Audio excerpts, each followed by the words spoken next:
Hey everybody, welcome to the Angst Podcast. My name is Jericho. I am your host. Thank you so much for tuning in for this episode here with me today. Topic of conversation is going to be a potential 2020 financial collapse. The recording date for this episode is April 9th. That's today. So it's been about maybe 11 days since I put out my COVID-19 podcast. In that episode, I kind of broke that up into three different categories. I talked about the virus itself, our current understanding of symptoms, contagions, how it's spreading, the kind of quarantine standards, at least how I feel Canada's been handling them, and kind of the mental and psychological effects that that's going to have on people. And then I capped off that conversation with touching on the topics of global markets, the economy, and kind of the financial risk that we're taking by locking down the entire globe and essentially bringing our production and our financial institutions to a halt. And so I thought that third category deserved a little bit of follow-up, which is what I'm going to attempt to do in this podcast here today. I should preface myself by saying in no way, shape, or form am I an economist. I have no formal accounting or financing education. I'm just a guy in his mid-20s that's living through kind of unprecedented times. And I'm doing my best to try to understand the current situation that we find ourselves in, ask some important questions that personally I would like answers to, and hopefully create a little bit of conversation. If there's anything that I say here today that if you are an expert and you disagree with, or you could provide me with sources or data or information contrary to necessarily the information I'm saying, I would appreciate it. I'm just trying to do my best so that throughout this entire experience and pandemic, I come out the other side economically sound and with an understanding of what the future looks like. And I think that this is scary times, honestly, guys. Like there has been a Great Depression. It was 90 years ago, and it's feeling like we're a little bit overdue, and this might be our generation's time. And I feel that with my current conversations, especially with peers and people in my age bracket, everybody's so focused on this virus. They're so focused on getting a vaccine and then getting back to normal. And I'm here to kind of just reiterate that I don't think normal really exists. This disease is obviously impacting us on a bunch of different levels, but the financial implications of bailing out Fortune 500 companies and every single citizen, including myself, guys, I'm currently unemployed due to the coronavirus. I have accepted a payment from the Canadian government in order to pay my bills going forward. I'm somebody that's personally affected and feeling the repercussions of this. And I don't like how we're handling it. I think that we're just creating stimulus packages out of thin air in hopes to essentially put a Band-Aid on the problem. This is very similar to 2008, the financial crisis, and how we dealt with it then. And I actually think that COVID is the catalyst. This financial crisis has been something that has been a long time coming. This is something that we've been putting off for the last 10 years since 2008. And now everybody just says, oh, this is just temporary. Oh, this recession or this dip in the economy is only because of COVID. And when we get a vaccine, it's just going to pop V right back to normal. And I am under the impression that is not true. So to start off this rant, guys, I would like to just kind of clarify my understanding of how we create money and exchange dollars within our society, our current modern financial banking institutions. For the longest time, I mean, money's been evolving throughout human history for tens of thousands of years. You know, we can go way back to a barter system. There was a period of time where salt or spices or like natural minerals or food would have been like a medium of exchange or used to make purchases or transactions. We evolved into natural resources like gold, copper, silver, minerals that we could actually tangibly like hang on to, mine, and then exchange. Obviously, there were some problems there. I mean, somebody could steal all of your gold. How am I supposed to buy a coffee with my gold? I know I have to chisel away just a couple of grams off of my ounce of gold bars. It doesn't make any sense. So we eventually come up with a ratio of paper notes backed to gold at a 1-to-1 ratio. So basically, the bank will hold your gold. They'll give you a piece of paper that says you have gold. You can now use that to exchange as a medium of exchange to create transactions and purchase things. In the mid-70s, during the Nixon era, at least in the United States, we exited that gold standard. So we decided, okay, using a tangible commodity like gold isn't going to be realistic anymore. Let's go to a modern day financial banking system, which is computerized. And actually, if we were to look at the entire world, tangible physical dollars make up like less than 10% of the global money supply. So holding paper notes or actual like physical like dollars doesn't actually equate to the majority of the money that we have. The majority of money that we're currently operating on is digitalized. It's ones and zeros in bank accounts and on computer systems across the globe. And so if you guys look at the charts of the inflation of the United States dollar, or if you look at the charts of the value or the price of gold, essentially from 74, 75, when the United States exited that gold standard, they have just been climbing and rising and climbing. The debt of the United States passed $24 trillion the other day. And people are constantly, at least people in my social circles that are maybe not the most well-versed into how money actually works and is created, people will ask, who are we in debt to? How does this make any sense? Like, how can the United States be in debt $24 trillion? And the explanation, guys, is that we created a private banking system. We created the Federal Reserve, which is essentially an institution that prints and creates money. And they print and create money out of nothing. Essentially, the governments, wherever you live, whether it's in the United States, whether it's in Canada, where I am, if the government needs money, they only really have two ways of doing it. They can either tax its citizens, or they can approach the Federal Reserve and basically take out a loan. Just like a private citizen taking a loan out at the bank. And usually there's an interest rate associated with said loan. So if you walk up and the only way that you can create money is by going to the bank and printing just pieces of paper or just putting ones and zeros into a computer, you're naturally and inherently, you're just creating debt. Because every dollar that gets printed into the system has an interest rate associated with it. We're currently living in a situation where we've dropped these interest rates to zero. So we think we can just print money like there's no tomorrow. So the United States is going to drop $2.3 trillion as a stimulus package to make sure that nobody's left behind throughout this COVID virus. So that big companies like Boeing aren't going to go out of business, so that small citizens like myself still have a paycheck. Living in Canada, guys, we announced an $82 billion stimulus package, and I'll be candid on this. Me, myself, I'm personally unemployed. I've lost my job because of the coronavirus. I am at home in quarantine recording this episode here with you guys, and I have taken a stimulus check from the government in order to pay my bills. So I am right in the situation that needs this system to work the way it was designed so that I can have enough money to feed myself and pay rent and get through this crisis, which was technically nobody's fault, which is why everybody seems okay with these governments just coming out of nowhere and just injecting fake made up money that they just printed out of nothing into the system. First of all, that creates inflation immediately. So that graph from the 1970s that just creates more and more and more inflation is just going straight up, because we're just going to pump trillions of dollars into the system to try to artificially inflate and keep the economy running. So if you guys have been watching the stock market for the last little while, we have this massive crash, at least, especially in America, but this has affected the globe all over the place. We have this crash in the first couple weeks or in second week of March. And we're essentially seeing this kind of tapering back up as, we're starting to kind of, what's the term that we're doing? We're kind of limiting the curve here. We're flattening the curve. So cases are maybe going down with COVID. We think we're getting a handle on things. And this stimulus package has come down the pipe. So, I guess the market might as well just do a V retraction and just come back to its all-time high numbers, I should add, the highest the stock market's ever been before this crash.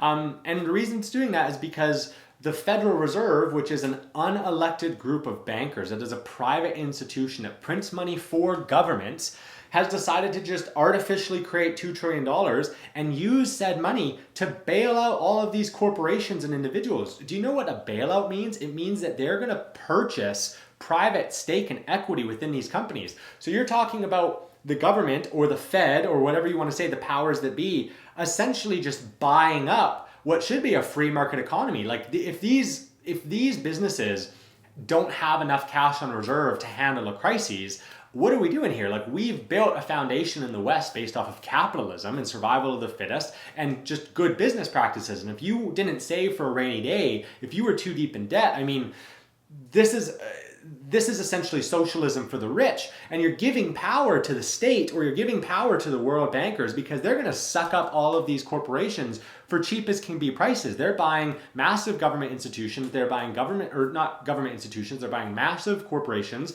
They're purchasing government bonds, and they're essentially inflating the economy back to its normal levels, making the rich as could possibly be. This has been a long time coming, guys. Like, this isn't just because of COVID. 10 years ago, 12 years ago, we saw a financial crisis in 2008 of a bunch of rich people that manipulated the system and a bunch of bankers that essentially overpriced cheap real estate and put them into AAA sections that they should never have been in, and essentially walked away scot-free. Nobody went to jail, nobody got punished, all the big corporations got bailed out, the banks got bailed out, the automotive companies got bailed out, and that was at a tune of $700 billion. And if you look at the market or the Dow Jones or the S&P 500 or the economy of the United States, in 2008, it does this market crash. We print this stimulus package back in, which inflates the dollar.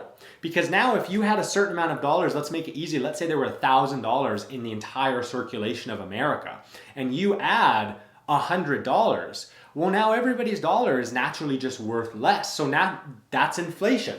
What you would expect to see is that the prices of everything just go up. You get the prices of milk go up. You try to go buy gas, that's gone up. Like your purchasing power is just deflated because overall we've added more money into the flow or into the system. But that's not necessarily what happened. At least personally, coming out of 2008, I didn't feel like there was this massive inflation that occurred all around me. But where we did see inflation was that we saw the stock market rebound to all-time highs over the next 10 years, and we saw the housing market spike up as well. I mean, the cost of living to purchase homes in certain parts of North America is higher than it's ever been. I mean, for some people, to put 20% down is... like you're talking about very average, like mediocre suburban houses going for $400,000, $500,000, $600,000 depending where you're purchasing. And we don't even need to talk about massive metropolises in the United States like San Francisco or New York that are infinitely higher than that. $1 million will barely get you even something livable. It'll get you something that in certain cities would be considered like the ghetto or a rundown aged community. And people are spending millions of dollars. That's years worth of, like they're giving away decades of their lives to just be able to afford this. So all I'm saying, guys, is that we have already been fighting this inflation problem for a long time. We've seen a market collapse, and all we did was inflate it back up. It only took 12 years, and now the pin or the needle of coronavirus is pricking into this dollar bubble that we've created that's been going on since we exited the gold standard. And personally, again, if there's any economists or anybody educated in this, I'd like to know, I don't know how we get off of this train.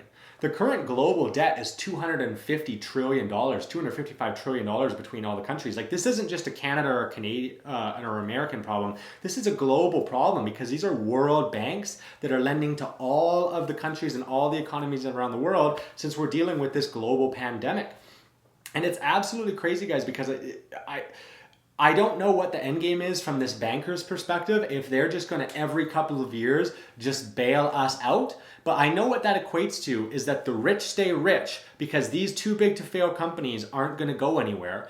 I'm going to get my stimulus package from the government, so that keeps me quiet because I can just shut up. I've been paid, nothing to worry about. I can still watch Netflix and Dancing with the Stars and go to McDonald's. So I mean, I guess that there's nothing to look into, nothing to see here, nothing to be concerned about. And since we're all still in our cocoon of fear around the coronavirus, we basically have blinders on to this economic impact, and barely anyone's even asking the question.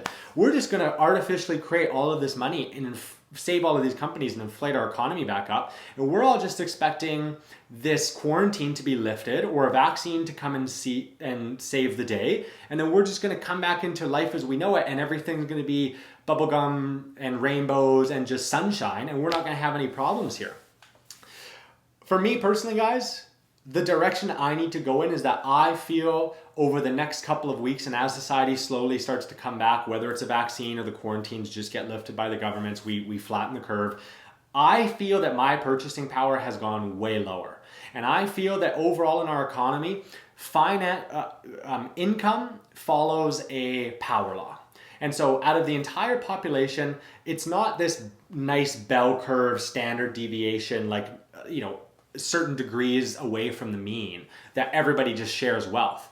It's this massive margin of people that are middle class or poor. That's the 99%. And then we have this small little 1% over here where all of the wealth accumulates. It's this power law. The majority, a very small percentage of the population holds the majority of the wealth, and then the rest of the population holds even less of what that small percentage of people holds here at the top.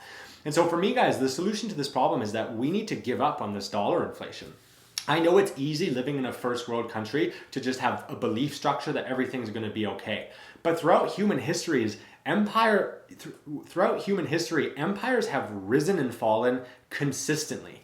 And you can look at governments like Germany after World War I. You can look at places like Zimbabwe or Venezuela, where countries have become corrupt, where they've used money to gain power, and they have seen inflation like you wouldn't believe. We're talking about $1 million not even getting you a coffee at Starbucks.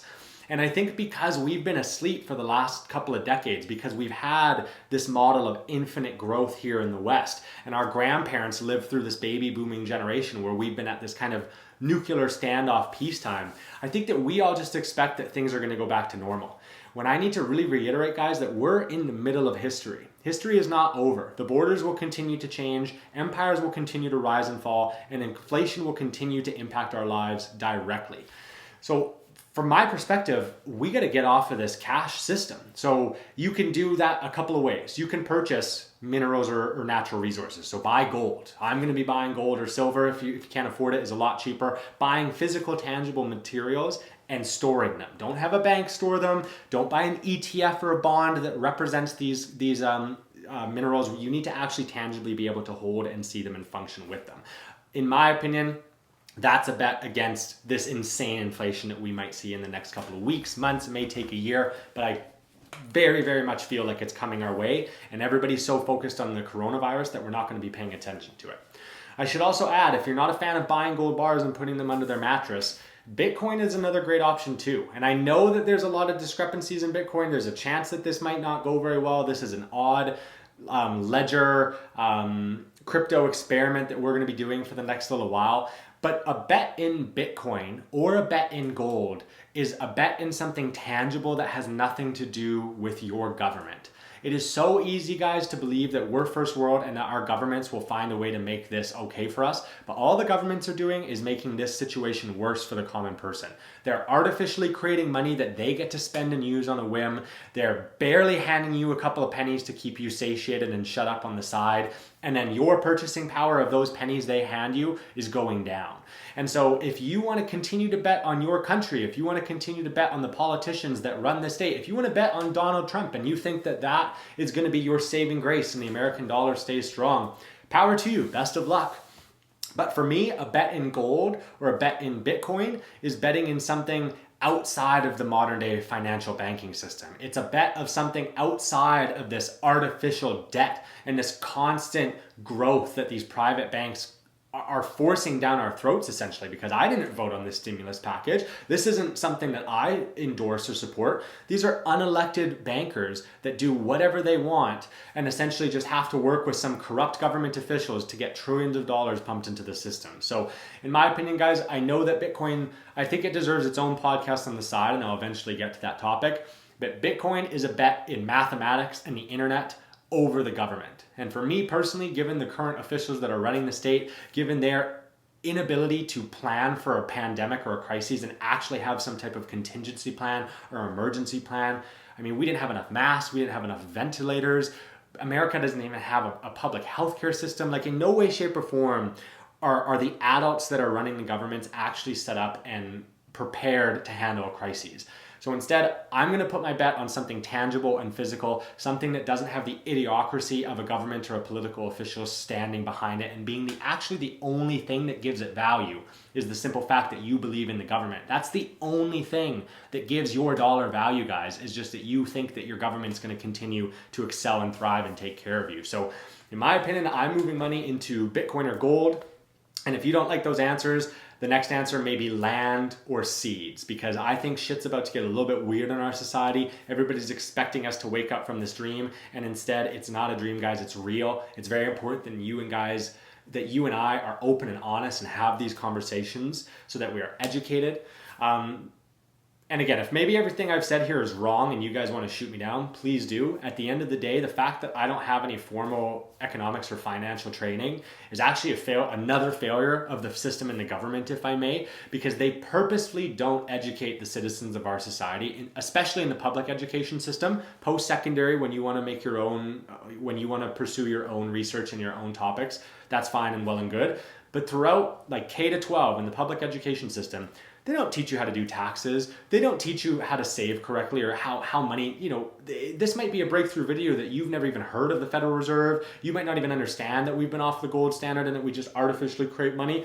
And that's very much, in my opinion, maliciously done on purpose. They do not want to educate the masses to get that there's this Ponzi scheme, internet banking scam that's basically hiding in the unelected shadows. And so I think it's really important that we connect via the internet, guys, because at this point, I'm not really seeing a lot of signs of trust that the government's actually going to come up and save this pandemic and actually save our financial institutions. I think that this is a bubble that's just going bigger and bigger and bigger. If I can end off, the one thing I should say is that if this bubble continues to go, assuming it doesn't just totally deflate and pop, assuming we come back to some type of quote unquote normal, these bankers must know that this train can't go on forever. They must have some type of contingency plan or backup plan, kind of lurking in the shadows. And so in this 2020 stimulus package, in this $2 trillion stimulus package that got passed in America, they kind of snuck in this digital dollar clause. And I'll be honest when I say I'm not the most well-versed in it, but it seems like an interesting attempt to potentially crash the current system, crash the current US dollar, and try to kind of rebirth something new out of the ashes of the pandemic. And so I think going forward, paying attention to America's involvement in blockchain, in cryptocurrencies, in digital currencies, and again, you can look up the bill, you can see the wording for yourself. They're kind of vague, there's not a lot of information, but they are mentioning some potential future technology or some future digital dollar, which I think is really important that we get an understanding and a handle on as to what their plan is going forward. So I really appreciate you guys tuning in. I know that there was maybe a little bit of negative energy, a little bit of pessimism about the future going forward. I think at the end of the day, guys, let's try our best to stay positive. Let's try our best to stay open to our fellow man. Let's not give in to the fear of this coronavirus or this current situation too much, because it doesn't. If we give into this fear about the disease each and every day, it limits our ability to think correctly. It limits our ability to ask questions. We're just going to constantly give up our rights to the state because we're afraid that we're going to catch this disease and that this is the main problem. When in the background we have this 50-year economic bubble lingering here as well, and nobody seems to have eyes on it. So stay aware, guys. Keep the conversation going. Please leave a comment or debate me somewhere here on YouTube or wherever you listen to the podcast. And I really appreciate your time. Thank you so much for tuning in. We'll talk again soon.